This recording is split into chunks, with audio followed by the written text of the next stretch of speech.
반갑게, 가식적으로 하지 말고 반갑게, 마음을 담아서 반갑게. 뒤에 있는 분들하고도 좀 인사하시고요.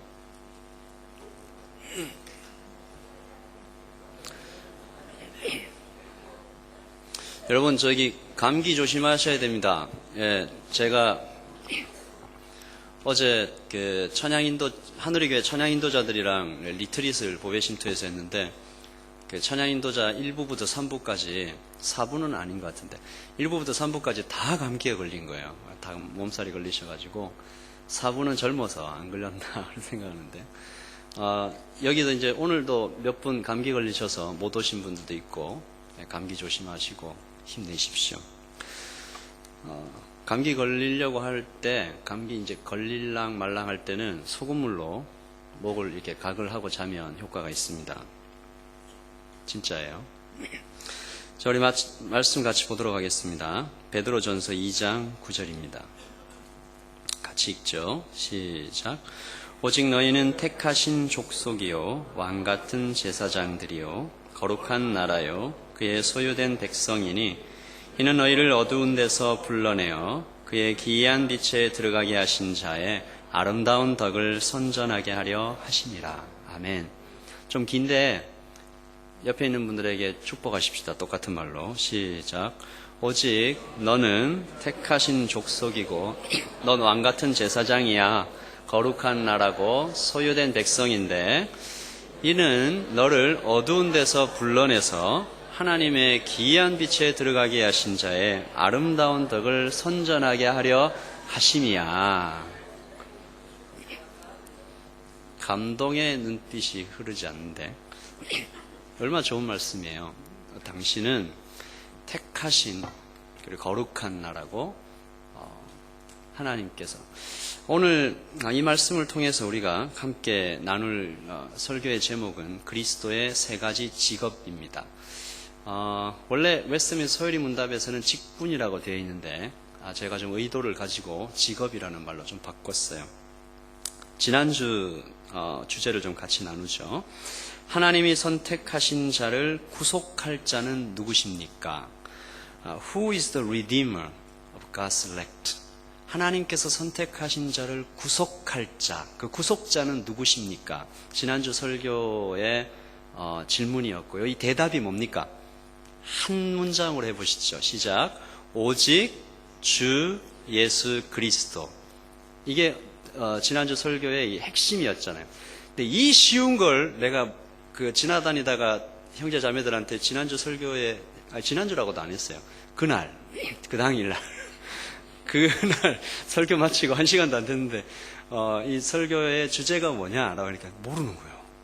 그래서 제가 심각한 고민에 빠졌습니다. 설교를 내가 어렵게 하는 것인가? 아니면 여러분들이 머리가 나쁜 것인가? 아니면 이 사탄이 강력하게 방해를 하는 것인가? 있을 수 없는 일이다. 긴 문장도 아니고 딱 한 문장 가지고 말씀을 전했는데 어떻게 그걸 모를 수가 있을까 생각을 해봅니다. 오늘도 물어볼 겁니다. 자, 한 번 더 해보십시다. 시작. 오직 주 예수 그리스도.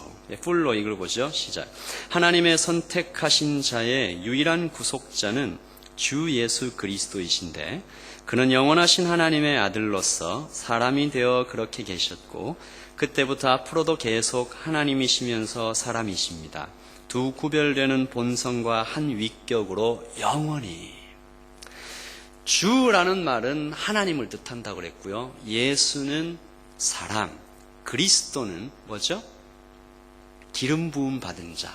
그리고 그 그리스도란 말에 하나님이시면서 사람이셔야만 하는, 그리고 동시에 그러셔야만 하는 구속자의 위치에 대해서 말씀드렸습니다. 오늘은 그 구속자, 리디머, 주 예수 그리스도의 직업에 대해서 좀 알아보도록 하겠습니다. 질문을 같이 읽어보죠. 시작. 그리스도께서 우리의 구속자로서 어떤 직분을 행하시는가? 본문에는 이렇게 되어 있습니다. 이걸 직업으로 바꿔도 상관없는데요. 답을 보죠. 시작. 그리스도께서 시작.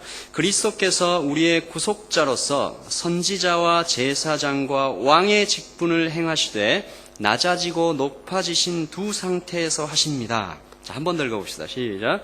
그리스도께서 우리의 구속자로서 선지자와 제사장과 왕의 직분을 행하시되 낮아지고 높아지신 두 상태에서 행하십니다. 자, 이제 자막 없이 한번 여러분과 해보십시다. 난 좀 보고.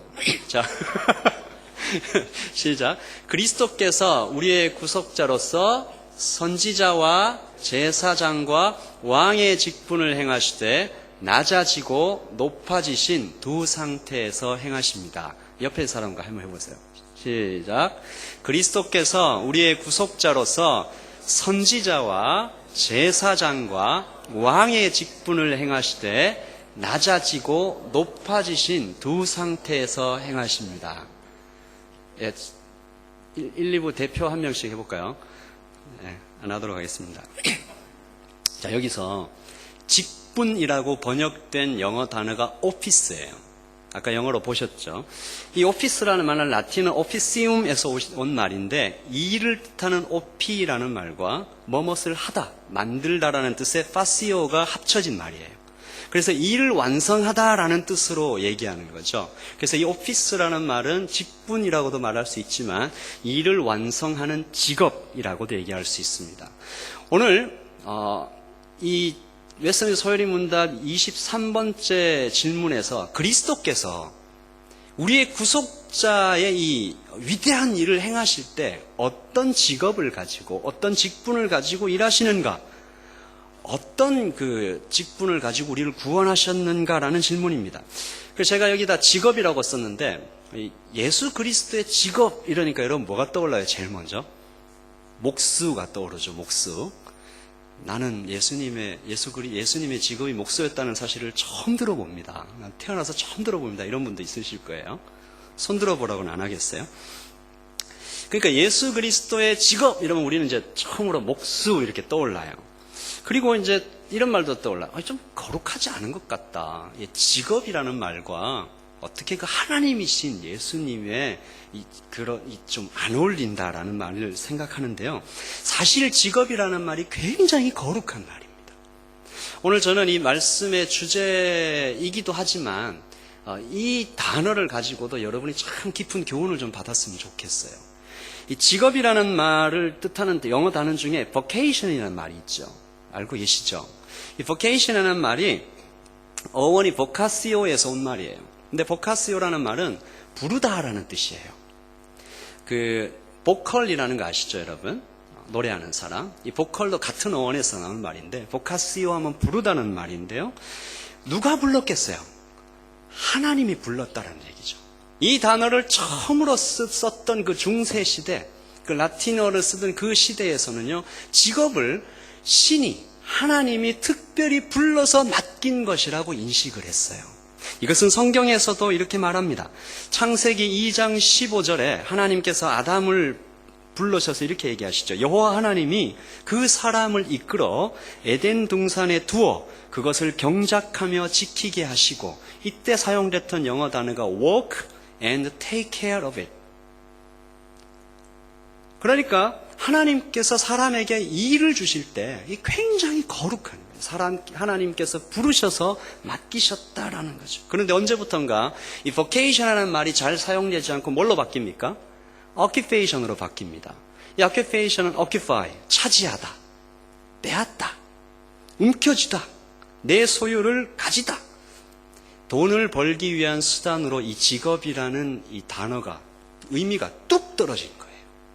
여러분 이것을 회복하시기 바랍니다. 직업. 그러므로 이 그리스도의 직업이 무엇이냐라는 말에 여러분이 이게 오해하지 마시고 이게 굉장히 거룩한 말이라는 거죠. 마리아의 아들로서는 목수이셨고 구속자, 즉 그리스도로서는 예수님의 직업이 세 가지가 있으신데요. 그리스도라는 말이 기름 부음 받은 자잖아요. anointed. 이 성경의 역사 속에 기름 부음을 받은 자는 세 가지가 있다고 했습니다. 첫 번째가 누구죠? 금방 까먹었네. 선지자. 그 다음 입을 여시오. 제사장.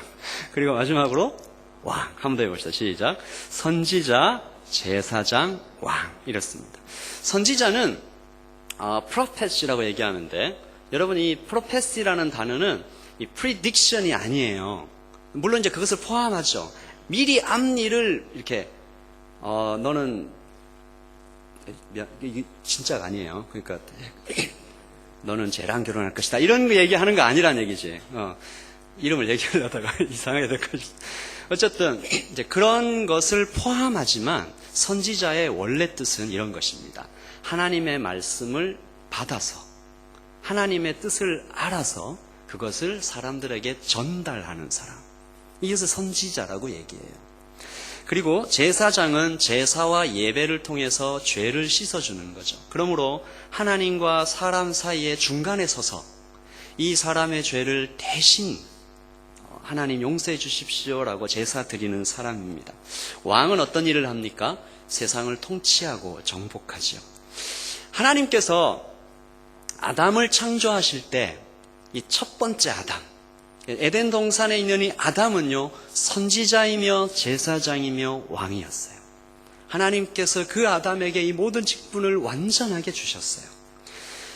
그 안에 선지자로서의 참된 지식, 아담은 하나님과 대화했잖아요. 걸어다니면서 동산에서 함께 대화하면서 하나님을 온전히 알았어요. 선지자의 직분을 가지고 있었죠. 그리고 아담은 거룩했어요. 그러므로 제사장이라고 할 수 있습니다. 그리고 이 아담은 아까도 얘기했지만 에덴 동산을 다스리고 모든 이 지구를 다스리는 왕의 직분을 가지고 있었습니다. 이것은 이렇게 얘기할 수 있습니다. 하나님께서 자신의 형상대로 아담을 창조하실 때 그 안에는 참된 지식, 거룩함, 그리고 의, righteousness가 다 있었습니다. 그러므로 성경은 아담이 제사장, 선지자, 왕의 모습을 다 가지고 있다고 기록하고 있는데요. 아담은 아까 말씀드렸던 것처럼 하나님의 말씀을 직접 들었고 온전한 예배를 드렸으며 세상을 다스렸습니다. 그런데 어떻게 됐습니까? 아담이 범죄하여 타락했을 때 우리 모두가 함께 타락했죠. 사람은 어떻게 됩니까? 사람은 무지해졌어요. 하나님을 알 수 없게 되었어요. 하나님을 더듬어서도 알 수 없게 되었어요. 그리고 사람은 오염되었습니다. 그리고 사람은 죄인이 되었죠. 그래서 이 선지자와 제사장과 왕의 직분을 다 잃어버렸어요. 성경은 이 원죄와 비참의 상태에서 사람을 구원하시기 위해서 행하신 일, 이 세 가지 일에 대한 얘기의 전체입니다. 구약 성경은 선지자의 이야기, 제사장의 이야기, 왕의 이야기라고 할 수 있어요. 이 세 직업이 어떻게 사람을 구원하기 위해서 일하는가, 그런 시각으로 구약 성경이 다 쓰여져 있습니다. 그리고 나중에 여러분들이 성경을 이렇게 읽어보실 때 그 시각으로 한 번 더 보시면 굉장히 유익해요. 구약 성경은 그러므로 이 세 가지 직업에 대한 책이라고 볼 수 있는데, 구약 성경에 아브라함이 나오죠. 아브라함은 세 가지 직업을 다 가지고 있다고 보여집니다. 그는 선지자였습니다. 하나님을 잘 알았어요. 그리고 그는 제사를 지냈고, 그리고 이스라엘 부족의 왕으로 일했습니다. 그러나 그의 가족이 점점 커져서 이제 민족이 되었을 때 하나님께서는 이 세 가지 직업을 각각 따로 특별한 사람들에게 맡겨주기 시작하십니다. 우리가 알고 있는 최초의 선지자가 누굽니까? 최초의 선지자는 모세입니다. 모세는 무엇을 받았어요? 십계명을 받습니다. 그리고 우리가 아는 최초의 제사장은 누굽니까? 모세하고 함께 일했던 사람? 아론입니다. 아론으로부터 제사장이 시작하고 동물의 피로 제사를 드리기 시작하죠. 우리가 아는 최초의 왕은 누굽니까? 왕은, 하나님이 인정하시는 최초의 왕은 다윗입니다. 다윗은 적을 물리치고 이스라엘 강한 나라로 세워집니다. 사울이 먼저 세워졌긴 했지만 약속을 받지 못하고 결국 멸망하죠. 모세와 아론과 다윗에게 한 가지 공통점이 있어요. 자, 우리 다시 한번 복습해 보십시다. 모세가 선지자. 제사장은 아론. 왕은 다윗. 한 번씩 반복을 해야 여러분들이 안 헷갈릴 것 같아서. 모세와 아론과 이 다윗에게 한 가지 공통점이 있어요. 말씀을 통해서 보십시다. 모세입니다. 같이 읽죠. 시작. 모세가 말하되 주 하나님이 너희를 위하여 너희 형제 가운데서 나 같은 선지자 하나를 세울 것이니 너희가 무엇이든지 그의 모든 말을 들을 것이니라.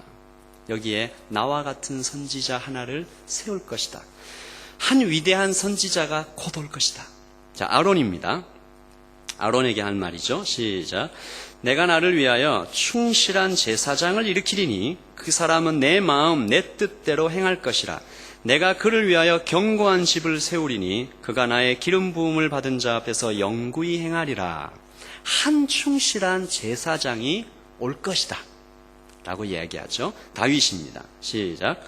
여호와께서 내 주께 말씀하시기를 내가 내 원수들로 내 발판이 되게 하기까지 너는 내 오른쪽에 앉아 있으라 하셨도다. 이 말씀 각각을 좀 더 해석하면 좋겠지만 좀 빨리 넘어가겠습니다. 모세에게도 아론에게도 다윗에게도 뭐라고 얘기해요? 곧 앞으로 위대한 선지자가 온다. 아론에게도 위대한 제사장이 온다. 다윗에게도 한 왕이 올 것이다 라고 얘기합니다. 누구십니까? 예수 그리스도이십니다. 그러니까 구약 전체 메시지를 간단하게 이렇게 축약시키면 두 가지라고 볼 수 있습니다. 선지자이시며 제사장이시며 왕이신 그리스도께서 오실 것이다 라는 메시지가 하나고요.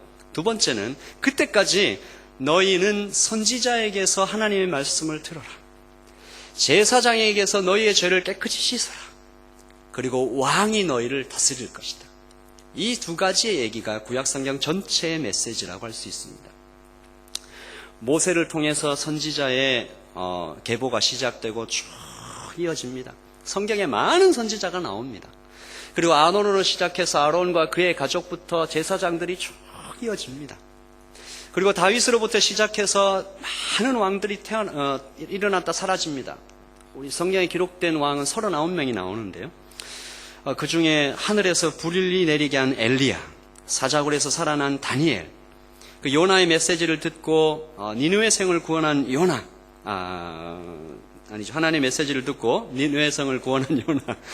그리고 다윗과 솔로몬 때 이스라엘은 엄청난 부를 누리기도 하고요. 근데 문제는 여러분 질문해 보십시다. 성경에 나타난 모든 선지자와 모든 제사장과 모든 왕이 다 신실했습니까? 그렇지 않았습니다. 가끔 거짓 선지자가 나오기도 했고, 가끔이라고 얘기하기도 참 쉽지 않아요. 굉장히 많이 일어났어요. 제사장은 또 어땠습니까? 우리 요즘 큐티하고 있는 그 사무엘하 상하에 보면 엘리 제사장 엄청난 타락을 보이죠. 왕은 어땠습니까? 북이스라엘과 남유다의 선한 왕이 불과 8명밖에 없을 정도로 39명 중에 완전히. 그러므로 이스라엘 백성들은 그렇게 신실하지 못한 선지자와 신실하지 못한 제사장과 신실하지 못한 왕을 보면서 무엇을 생각했을까요? 신실한, 완전한 그분이 언제 오시나? 선지자이시며 제사장이시며 왕이신 그분이 과연 언제 오시냐라고 갈망했다라는 거죠. 그분이 오시면 완전함이 임할 텐데. 그렇게 얘기하면서 이 구약의 전체 메시지와 전체 이스라엘 백성들은 완전하게 되신 그분, 그리스도가 오시는 날을 갈망했습니다. 마침내 주 예수 그리스도께서 오셨습니다. 온전한 선지자, 제사장, 왕이 오신 것인데요. 아담 이후에 처음으로 새 직업이 완전히 하나로 합쳐지게 된 것입니다. 그는 이 땅에서 일하실 때 이미 완전한 세 가지 직업을 갖고 계셨습니다. 선지자로서 예수님을 한번 살펴보죠. 예수님께서 하나님의 마음을, 하나님의 뜻을 완전히 아셨죠. 그리고 그것을 전달할 때 힘이 있고 강력했습니다. 같이 읽어봅시다. 시작. 무사람이 그의 교훈에 놀라니 이는 그가 가르치시는 것이 권위 있는 자와 같고 서기관들과 같지 아니함일러라. 강했습니다. 그리고 그분의 말씀은 한 번도 땅에 떨어지지 않았고 완벽하게 아버지 하나님의 뜻을 그대로 전달하셨습니다. 같이 읽어보죠. 시작.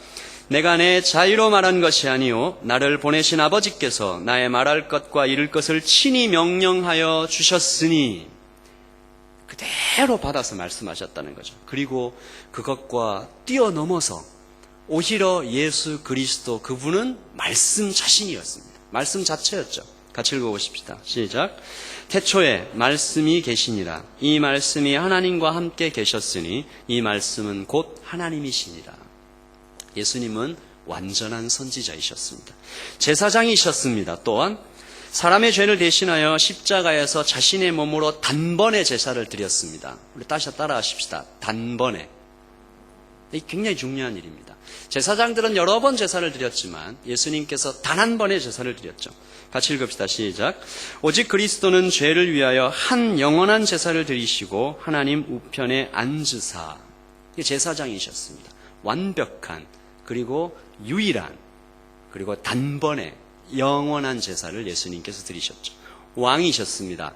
그분은 바람과 바다를 잔잔케 하시고 죽음을 이기시고 부활하셔서 마귀의 권세를 정복하시고 이 땅에 새로운 시대를 여셨죠.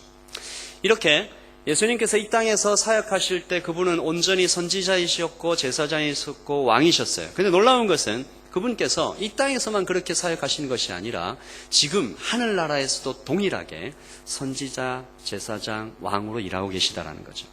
그분은 성령을 통하여 사도들에게 성경을 쓰게 하셨습니다. 그리고 지금도 성령을 통하여 성경을 효력 있게 하시고 사람들 마음에 감동을 주고 계십니다. 제사장이시죠. 그분은 지금도 우리를 위하여 중보하고 계십니다. 같이 읽어보겠습니다. 시작. 누가 정죄하리요? 죽으실 뿐 아니라 다시 살아나신 이는 그리스도 예수시니 그는 하나님 우편에 계신 자요 우리를 위하여 간구하시는 자시니. 계속해서 제가 지난주에 그렇게 말씀드렸죠. 그가 우리를 사랑하심으로 그의 본질을 영원히 바꾸는 것을 선택하셨다. 지금도 하늘에서도 그가 이 인성을, 휴머니티를 그대로 가지고 계신다. 동일한 얘기입니다. 제사장으로서 지금도 여러분들을 위하여 중보 기도를 쉬지 않으시는 거예요. 여러분이 힘들고 어려울 때마다 기억해야 할 분은 예수 그리스도, 그분께서 여전히 여러분을 위하여, 우리를 위하여 친히 기도하고 계신 거죠. 왕이십니다. 하늘과 땅의 모든 권세가 예수님께 속해 있습니다. 이러므로 하나님이 그를 지극히 높여 모든 이름 위에 뛰어난 이름을 주사 하늘에 있는 자들과 땅에 있는 자들과 땅에 있는 자들로 모든 무릎을 예수의 이름에 꿇게 하시고. 같이 읽읍시다. 모든 입으로 예수 그리스도를 주라 시인하여 하나님 아버지께 영광을 돌리게 하셨느니라. 우리가 이 진리를 붙잡읍시다. 그리스도께서 2000년 전 이 땅에서 또 지금 하늘에서 여전히 일하고 계시다는 사실. 세 가지 이 직업으로 여전히 완전히 연합된 이 세 가지 직업으로 일하고 계시다는 진리를 굳게 붙잡읍시다. 누구를 위하여? 이 질문에 우리가 대답할 수 있어야 됩니다. 누구를 위하여? 나를 위하여죠.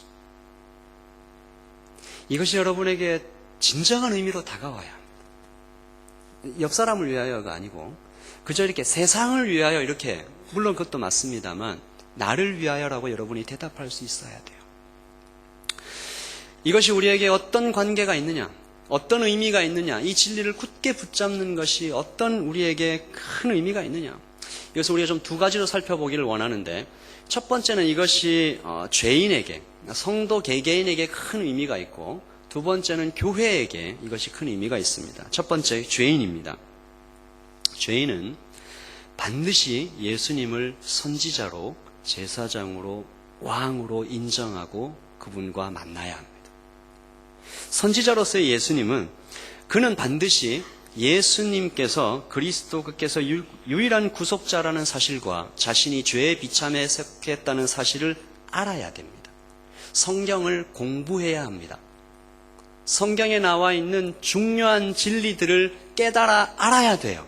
이것은 정보로서 우리가 알자는 얘기가 아니고 그것이 신령한 지식으로서 우리에게 깨달아져야 된다는 얘기입니다. 이거 알기만 하면 됩니까? 그는 느껴야 됩니다. 그 제사장, 예수님께서 제사장으로서 사역하시는 것에 대한 우리의 반응인데요. 내가 추하고 더럽다는 것을 느껴야 돼요. 알기만 하는 사람이 있습니다.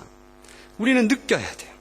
그래서 내가 너무 추하고 너무 더럽다는 사실에 질리고 짓눌려서 내가 반드시 그리스도의 피로 씻겨져야 한다는 사실을 갈망해야 합니다.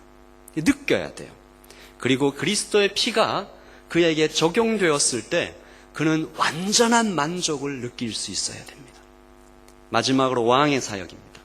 그는 의지를 다하여 마음으로 예수 그리스도를 영접하고 자신의 죄를 끊어야 됩니다. 구원받은 자로서 합당한 삶을 살아야 되는 거죠. 그러므로 죄인은 반드시 선지자 예수님을 만나야 됩니다. 그분께서 하시는 말씀을 깨달아 알아야 돼요. 제사장 예수님을 만나야 합니다. 그분의 피가 어떻게 나에게 효력 있게 적용했는지 알아야 돼요. 왕 예수님을 만나야 됩니다. 의지를 다하여 그 앞에 꿇어 엎드려야 돼요. 그래야만 온전히 구원에 참여할 수 있습니다. 두 번째, 교회입니다. 교회가 또한 선지자, 제사장, 왕이신 예수님을 만나야 하는데요. 선지자로서의 예수님, 말씀을 올바로 전파해야 됩니다. 말씀을 이것만 전하고 저것은 전하지 않는다든가, 이것만 취하고 저것은 버린다든가 그래서는 안 된다는 얘기죠. 말씀을 온전히 전해야 됩니다. 두 번째, 성례입니다. 교회 가운데는 세례와 성찬이 풍성히 베풀어져야 하고 예배가 온전히 드려져야 된다는 거죠. 특별히 다음 주일은 저희 사부 예배에서 성찬을 가지게 됩니다. 여러분들이 이번 한 주 동안 기도하면서 이 성찬을 준비해 주시고 세례 받은 분만 참석할 수 있습니다. 그것을 이렇게 명심하시고 세례 받은 분들을 기도함으로 한 주를 준비해서 성찬에 참석해 주십시오. 그리고 교회가 왕 되신 예수님 앞에 나아갈 때 교회 안에서 회복되어야 하는 현재 좀 많이 잃어버린 한 가지가 있다면 그것은 권징입니다. 따라해 봅시다. 시작. 권징. 뭔지 알겠어요? 권징은 영어로 디스플린을 얘기하는 거예요. 훈련하다, 매질하다 이런 겁니다. 어린아이를 매질하다라고 할 때 사용하는 파이디아라는 말과 누쿠시아라는 말에 왔는데요. 같이 말씀을 읽어보십시다. 시작. 또 아비들아, 너희 자녀를 노엽게 하지 말고 오직 주의 교훈과 훈계로 양육하라. 교회에게 이 권징이 회복되어야 함을 웨스트민스터 소요리 문답과 왕 대신 예수님 앞에 나오는 교회는 명심해야 할 텐데요. 이게 오해하면 안 되는 게 퍼니시먼트가 아니에요. 퍼니시먼트는 죄를 지었을 때 그 결과로 나오는 거고, 디스플린은 죄를 지은 사람을 회복케 하기 위해서, 바르게 하기 위해서 교회가 베푸는 것입니다. 요셉 란이라는 사람은 이 징벌과 권징의 차이점에 대해서, 징벌은, 퍼니시먼트는 잘못된 행위에 대한 보복이다. 권징은 잘못된 행위로부터 회복케 하기 위한 것이다 라고 얘기합니다. 권징을 교회에서 회복되어야 되는 이유는 첫 번째, 무질서한 자들이 돌아서서 회개하게 하기 위해서입니다. 두 번째, 교회를 보호하기 위해서고, 세 번째, 그가 나중에 더 심한 하나님의 심판을 면하게 하기 위해서입니다. 고린도전서에 보면 이런 얘기가 나와요. 제가 설교 때 몇 번 한번 나눴던 것 같은데, 어머니와 성관계를 맺은 아들에 대해서 고발을 해요. 이게 사실은 이제 친어머님은 아니었던 것 같고, 그러니까 사도 바울이 그것을 성경에 써서, 편지에 써서 교회로 보냈다는 얘기는 이것이 공개되면서 그 사람의 죄가 온 회중에게, 온 그 교회 전체에게 이게 드러나 버렸다는 거죠. 이것이 이제 권징이라는 것입니다. 그 사람은 그 죄로 인해서 얼마나 모욕을 얼마나 창피함을 당하고 얼마나 큰 이 벌을 받게 되는 거죠. 잠시 동안 교회 회중에서 떨어지게 되고 세례와 성찬에 참석할 수 없게 됩니다. 사도 바울이 왜 그랬을까요? 창피 주려고? 아니면 너무 나쁜 죄를 지었으니까 넌 벌 받아라 이렇게 하려고? 그게 아닙니다. 사도 바울은 이렇게 얘기합니다. 그 사람이 그 벌을 받음으로써 돌이켜서 회개함으로 나중에 임할 더 큰 하나님의 영원한 심판을 면하면 좋겠다. 그 마음으로 그 일을 행한 것이죠. 그러므로 교회에서 이 권징이 회복되어야 한다는 것이죠. 마지막으로 중요한 한 가지가 있습니다. 우리가 그리스도인이다라고 말할 때, 또 교회다라고 말할 때 이 그리스도의 세 가지 사역이 결코 분리돼서는 안 된다는 얘기입니다. 제가 예를 한번 들어보겠습니다. 내가 그리스도인입니다 라고 말할 때는 그는 그의 무지함을 말씀과 성령으로 밝혀야 되고, 그리고 자신의 죄를 예수님의 피로 씻어야 됩니다. 그리고 그는 자신의 욕심과 옛 습관들을 버리고 그리스도 왕 앞에 엎드려야 돼요. 이 세 가지가 다 일어나야 됩니다. 이 세 가지 중에 어떤 두 가지만 강조된다든가 어떤 하나만 붙잡고 내가 그리스도인이라고 얘기하는 것은 오류입니다. 예를 들어서 이것입니다. 나는 기독교에 대한 지식이 있다. 오랫동안 교회를 다닌 거예요.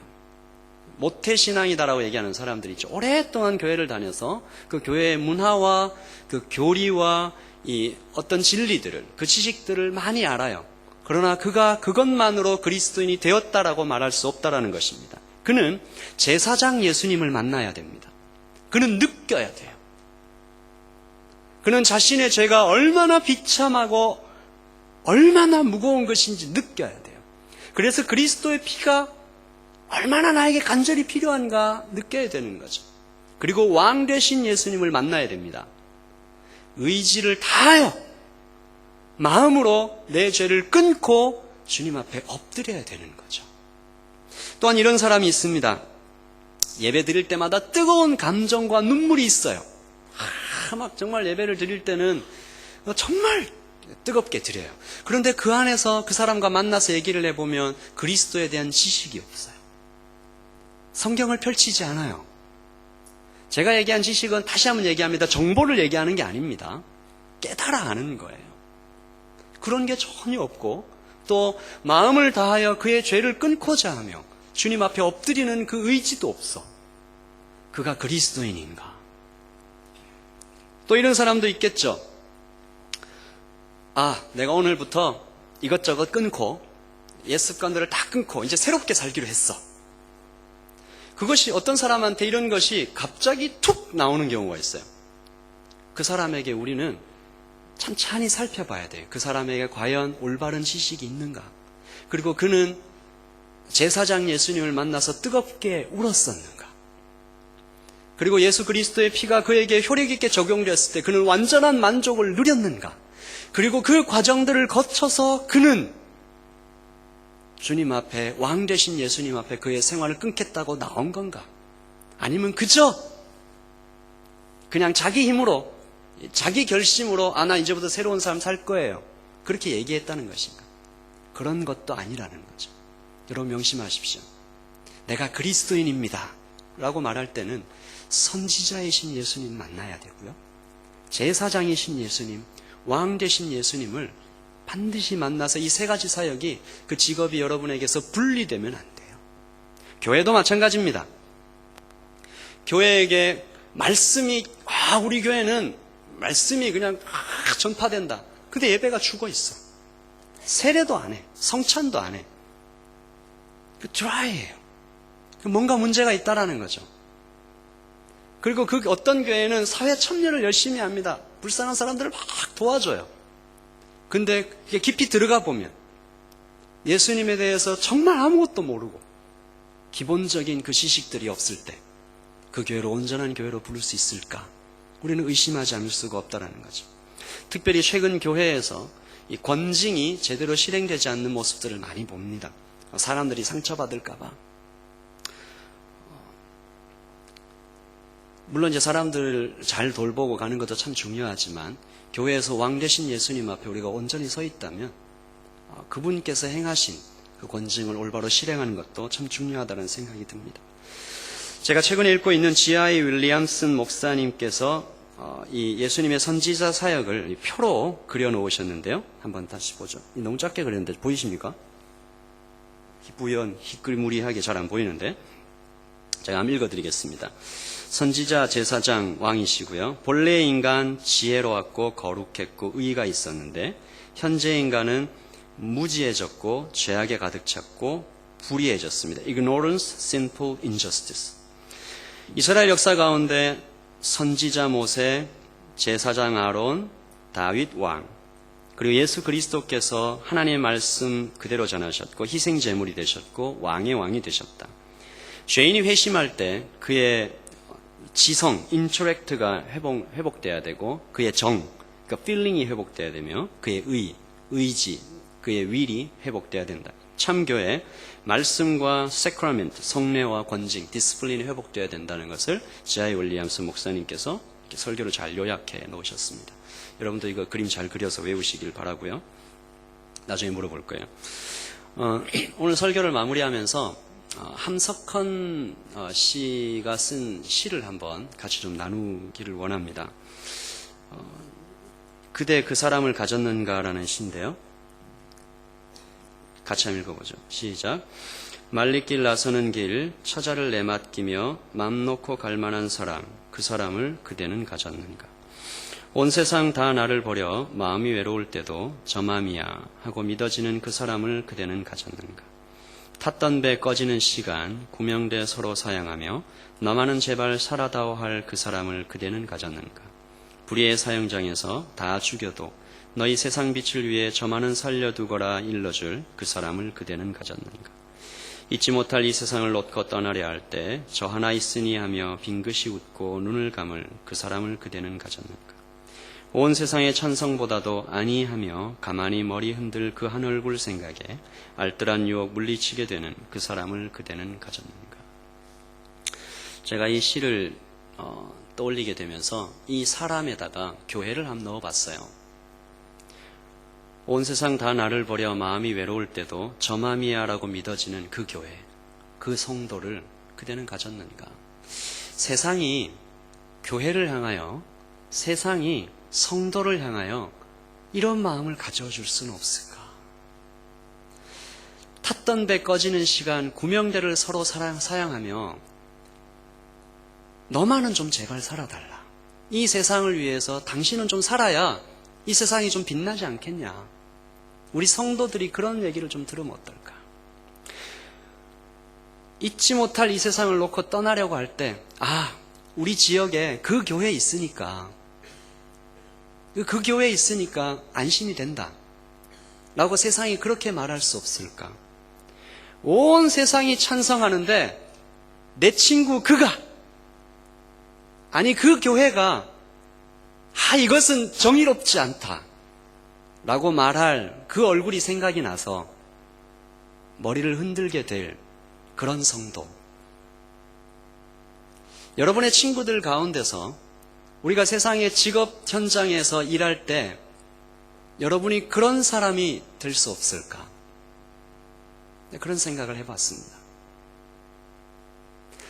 여러분의 어떤 인품이나 여러분의 성격 때문이 아니라 여러분이 성도이기 때문에 그 사람 안에 예수 그리스도께서 살아계시기 때문에 세상 사람들이 그 사람이야. 그 사람이라면 믿을 수 있어.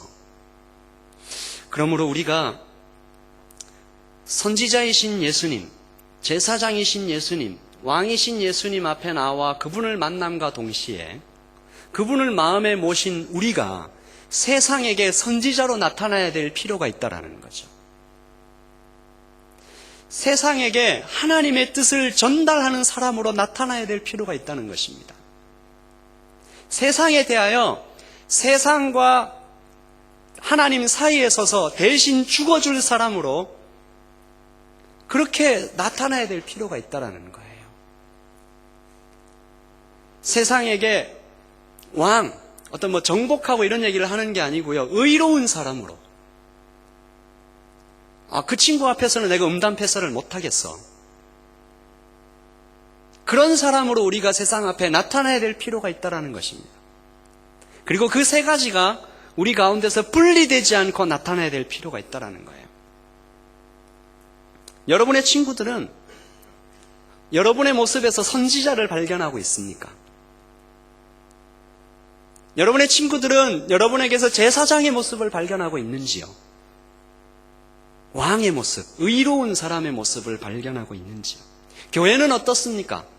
하늘의 교회가 세상 앞에 서 있을 때 예수 그리스도께서 자기를 계시하신 것처럼 그렇게 나타나고 있는가? 교회는 이 그랜필드 지역을 위해서, 오클랜드를 위해서 죽어지고 있는가? 손해보고 있는가? 교회는 거기에 서 있음으로 말미암아 내가 이렇게 술을 많이 먹고 이렇게 내가 가족과 이렇게 떨어지면 안 되겠다. 교회의 십자가를 보면 세상 사람들이 내가 불의한 것 때문에 가슴 아파지고 있는가? 우리가 그 고민을 해보자는 것입니다. 오늘 웨스트민스터 소요리 문답 23번째 구속자의 세 가지 직업은 무엇인가라는 질문을 우리가 좀 바꾸어 볼 수 있으면 당신의 직업은 무엇입니까? 라고 우리가 물어볼 수 있는 거죠. 오늘 말씀을 다시 한번 읽겠습니다. 베드로전서 2장 9절입니다. 하나님께서 우리에게 기대하시는 것이고 또한 우리를 이미 이렇게 세우신 것이죠. 우리가 모르는 거예요. 이거 보십시오. 오직 너희는 택하신 족속이요 왕 같은 제사장이다. 거룩하다. 그의 소유된 백성이다.